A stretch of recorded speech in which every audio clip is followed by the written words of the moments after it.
It's Father's Day here in the UK, which is a good time to share a video on a project that I've been doing with and for my dad. Back in 2011, my dad retired and he bought himself a retirement present, which was a Roland HP 503 electric piano, which was a very fancy electric piano.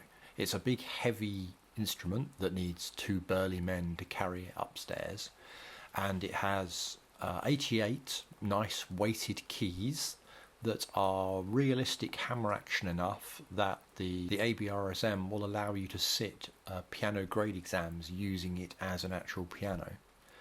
And I think he was really looking forward to getting back into playing piano again.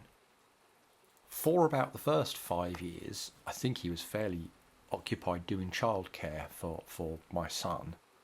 But then more recently, he's been playing more and more piano.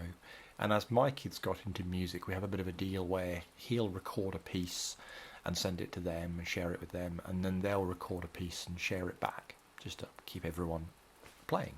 The problem's been that the quality of the sound and tone produced by that piano has really deteriorated, which is a bit of a strange thing to say about an electric piano, but my theory was that there was probably some aging capacitors, some leaky capacitors in 15-year-old hardware that was causing it to sound a bit wonky.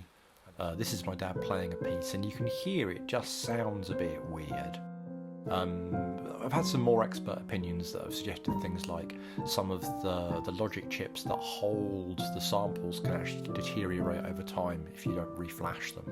So there could be any number of things here. The first thing we did was we looked at his piano and we tried using just the auxiliary in. So it's got an auxiliary in on the back. We could play some high quality audio in and listen to it through the piano's internal amp and through the piano's internal speaker sets, and it sounded very good still. It was just that its own tones that it was generating that sounded a bit duff. So the next experiment was to work on using an external synth. Based on the hardware I had on hand, I found that I could take a Raspberry Pi 400 and install QSynth, which is an open source synth package. I could plug in a USB MIDI keyboard. I could take the sound out off the HDMI, and I had a little piano synthesizer. I then took that round to my dad's and tried connecting the piano output to it. No joy there. I took my external audio interface, it's an M Audio Fast Track Pro, down. I could connect use that as a USB sound card on the Pi 400, take the MIDI input from my little USB piano, synthesize that in QSynth, output it as audio via the USB sound card, put it into the digital piano and play it through there, and that sounded pretty good. It sounded good enough just with the basic QSynth setup that it was worth pursuing this avenue of using an external synth to produce the sound.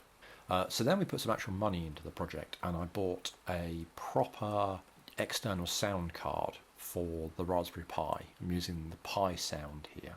We made this into a device by installing the Patchbox RTOS and Fluid Synth with some nice sounding piano sound fonts.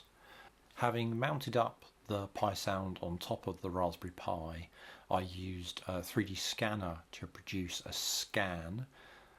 The reason for all the tape here is because the scanner doesn't like shiny surfaces or matte black surfaces or internal voids, so I covered all those up and produced a scan which I could use to design and then 3D print a case.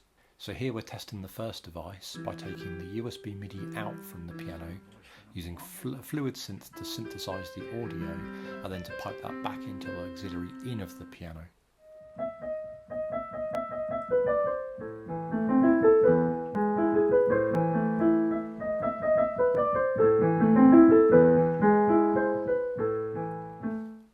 I shared an update on this project with one of the forums that I've been getting some help from, and we got some advice that you could also do this using a piece of software called PianoTeq, which runs better on a Pi 5. So here we have a Pi 5 with the active cooling kit, and then on a pair of extension headers we have the Pi sound mounted on top. We are still sending in a MIDI USB signal, but now we're using PianoTeq to synthesize the audio out. So I set out to keep things simple and to build another headless device on the Pi 5 form factor. We attempted to use the PianoBerry project, which would allow us to boot into the PianoTeq software and load a preset in a nice, repeatable and robust way. As we worked on that and developed our PianoTeq preset, we came to realise that actually the UI of PianoTeq is really lovely, and being able to change the piano and then tweak the parameters for the piece you're currently playing, it is nice to have access to that as a UI. So in this design we've flipped things around and added the Pi 2 touchscreen display, which is going to allow us to have access to that PianoTeq UI. So it's still a standalone device which we can connect to hear some active speakers, but also to the auxiliary in of the Roland piano. We can power it with USB-C PD. Here I'm connecting my small USB MIDI keyboard, but it will be listening eventually to the MIDI out from the Roland piano. It will boot into the Raspberry Pi desktop with the PianoTeq app opened. The PianoTeq input has these instrument collections, and we can choose a piano we want to play.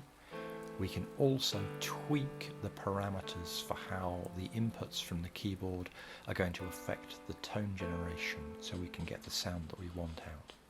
Although it has this touchscreen, you can also connect a mouse and or a keyboard if you want to. So now the device is complete and we've installed it on my dad's Roland piano.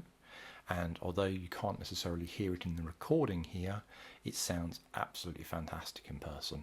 So hopefully he is going to be enjoying playing again. Now he's got this lovely rich array of different piano sounds he can use. And he's going to play us out.